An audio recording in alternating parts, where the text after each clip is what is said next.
রমজানের পবিত্র মাস, চারদিকে এক শান্ত ও রহমতের পরিবেশ। গ্রামের ছোট্ট মসজিদে মাগরিবের আজানের অপেক্ষা চলছে। আকাশে চিকচিক করছে সরু চাঁদ, আর ঘরের বারান্দায় ঝুলছে রঙিন ফানুসের আলো। এই গ্রামেরই এক ছোট ছেলে, হাসান। আজ সে খুব খুশি, কারণ সে বড়দের মতো রোজা রেখেছে। কিন্তু বিকেলের দিকে তার খুব ক্ষুধা আর তৃষ্ণা লাগতে শুরু করে। রান্নাঘর থেকে ভেসে আসছে ইফতারের সুগন্ধ। টেবিলের ওপর সাজানো খেজুর, ফল আর পানি তার চোখে বারবার ধরা পড়ছে। হাসান চুপচাপ টেবিলের সামনে দাঁড়িয়ে থাকে। তার মনে একটা দ্বন্দ্ব শুরু হয়। ঠিক তখনই যেন অদ্ভুত এক ফিসফিস শব্দ কানে আসে।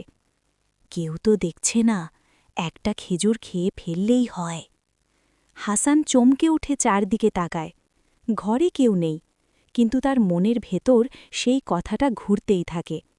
তার হাত ধীরে ধীরে খেজুরের দিকে এগিয়ে যায়। হঠাৎ তার মনে পড়ে যায়, আল্লাহ সব দেখছেন। রোজা শুধু মানুষের জন্য নয়, আল্লাহর জন্য। তার বুকের ভেতর ধকধক শব্দ বাড়তে থাকে। এক পাশে লোভ, অন্য পাশে ঈমান। সে চোখ বন্ধ করে গভীর শ্বাস নেয়। তারপর দৃঢ় কণ্ঠে নিজেকেই বলে, না, আমি রোজা ভাঙব না, আমি ধৈর্য ধরব। এই সিদ্ধান্ত নিতেই যেন মনের ভেতরের অন্ধকার মিলিয়ে যায়।